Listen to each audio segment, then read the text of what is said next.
On June 28, 2006, another firefighter, Rod Moraga, and I were out in front of this fire near Chadron, Nebraska. The fire had started the previous day from a dry lightning storm that sparked several new large fires in the area.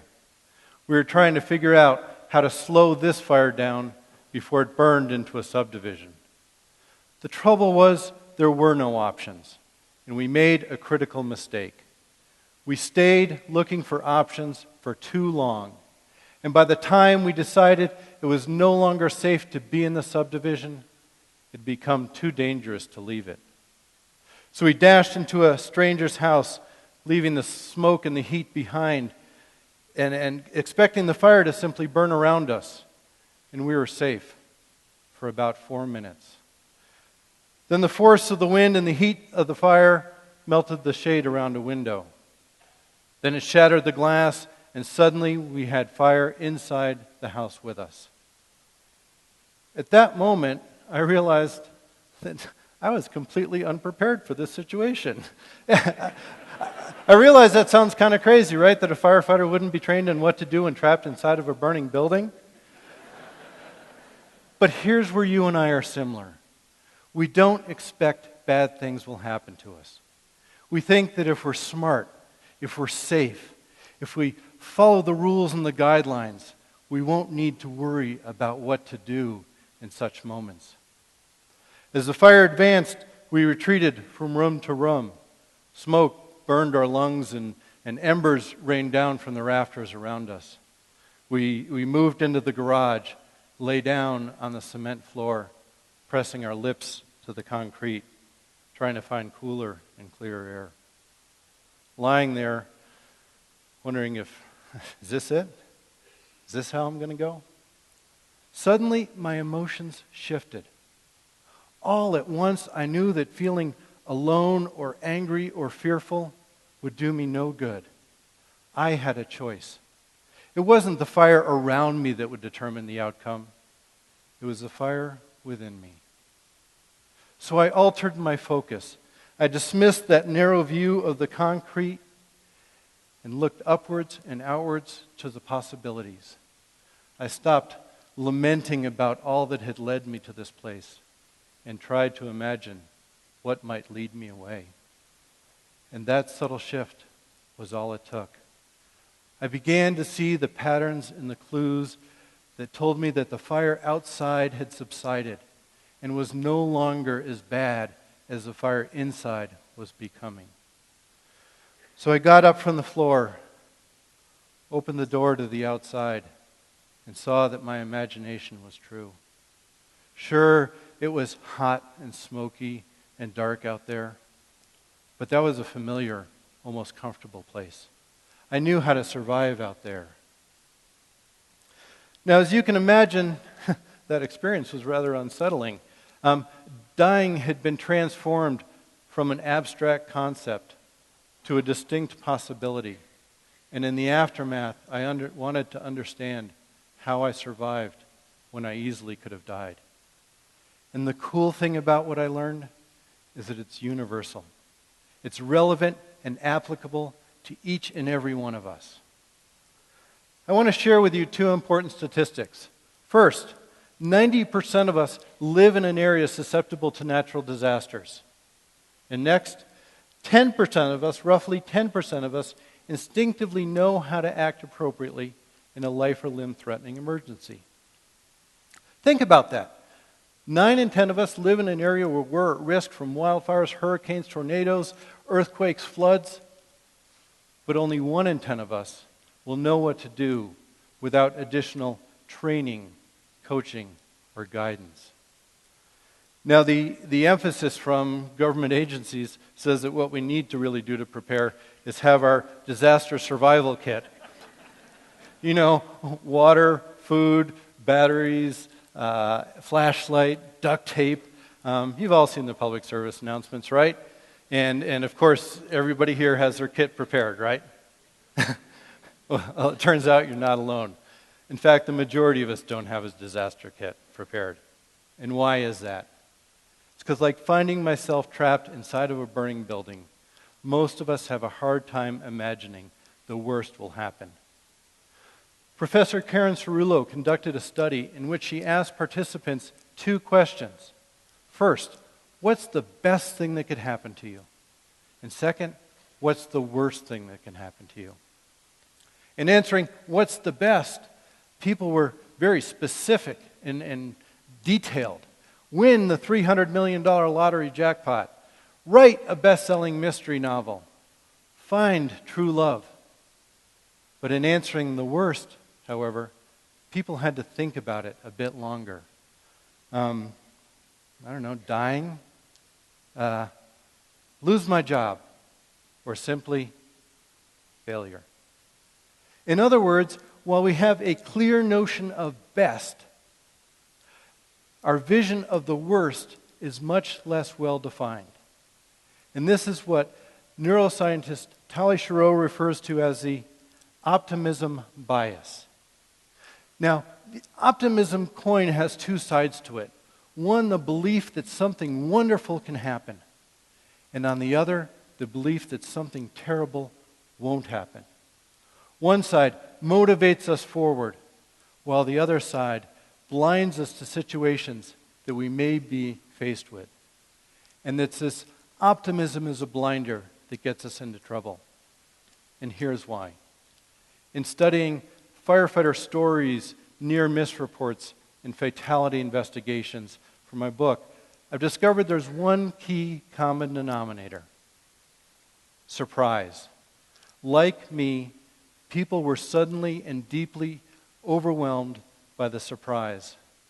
Then their life had been turned upside down. Comments like, "I didn't expect," "I didn't think," and "I never imagined" were constants. So what are we to do? How do we prepare ourselves for a situation that we hope will never happen, and at the same time not turn into a pessimist or an alarmist Chicken Little? Well, rather than simply being an optimist or a pessimist, I want you to become an imaginist. An imaginist is someone who has the ability to imagine the potential for the worst, imagine how they would react, and imagine how they would succeed. Top-level athletes have a similar technique that they believe are essential to their success. They imagine the race. They imagine themselves overcoming obstacles and pain. They imagine themselves crossing the finish line. They imagine themselves on the podium. So how does this work? Well, I want you to take a minute and think about a threat that you or a family member might be susceptible to. Perhaps you live in the mountains and wildfires are a concern. Maybe you live near a river and are worried about the 100-year flood. Perhaps you're going to the tropics during hurricane season. Or simply going to the opening night of a new movie. Think about it, envision it, feel it. But, and this is the key, don't worry about it. Approach it like a game, a puzzle, or a mystery. It's not meant to frighten you. It's meant to show you that you need not be frightened. Now, imagine how you'd react. What are your priorities? Who would you call? Where would you go and how would you get there? Now imagine those options aren't available to you. Perhaps the phone lines are down. Perhaps the roads are closed. What would you do next? Imagine problems, imagine solutions, imagine success. The key thing to understand about this concept is that you're not making a plan. You're developing a mindset. It's not about living in a world of fear and pessimism. It's about being creative, improvisational, and imaginative. I want to leave you with one more story.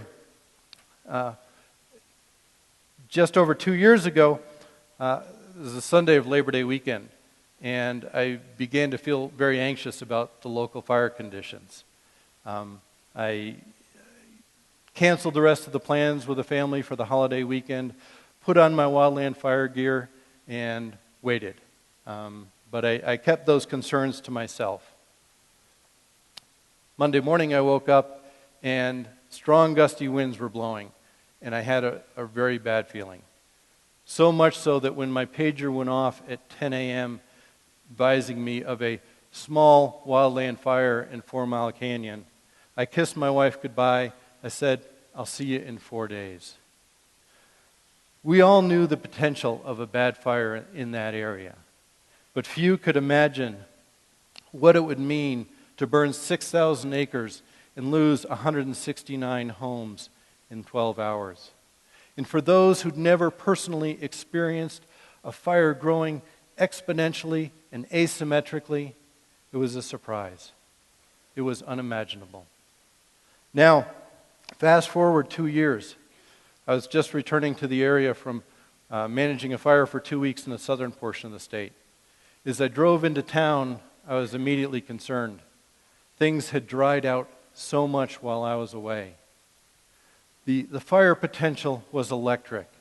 The 4 Mile feeling stirred in my gut. I could almost sense disaster swirling in the air. But this time, I did something different. The following morning, we pulled together the leadership of our incident management team. We had to approach the situation as if a new fire was a foregone conclusion. It wasn't a question of if a fire started, but when a fire started. And so we imagined how we would approach the situation. We gamed out all of the possibilities. We developed plans and contingencies, considered the what-ifs and the how-tos. In short, we developed a shared mental vision for this fire that had yet to start. Less than 2 hours later, a bolt of lightning from a passing thunderstorm ignited the Flagstaff fire. Within 20 minutes, the first helicopter was dropping water. Within an hour, the first load of red retardant was raining down. By the evening, the fire's enthusiasm had weakened. In total, the Flagstaff fire was held to 200 acres. No homes were lost. No one was killed. No one was hurt or injured. That came...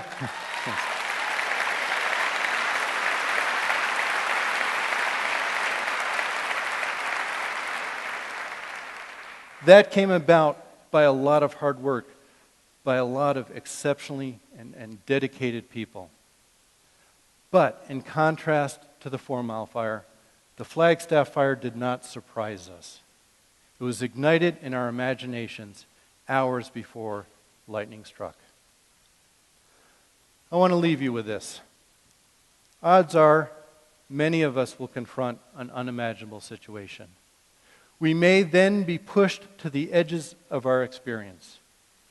If you've never imagined yourself on that edge, never imagined what you do when you get there, I can assure you, you'll have a much harder time coming back from the edge. In my years of experience, I've come to appreciate that life and death doesn't come down to what's in a kit purchased from a hardware store. It's what's in your head and in your heart. It's about your attitude and your mindset. So, become an imaginist. Who knows? Imagining what might harm you might just save you. Thank you.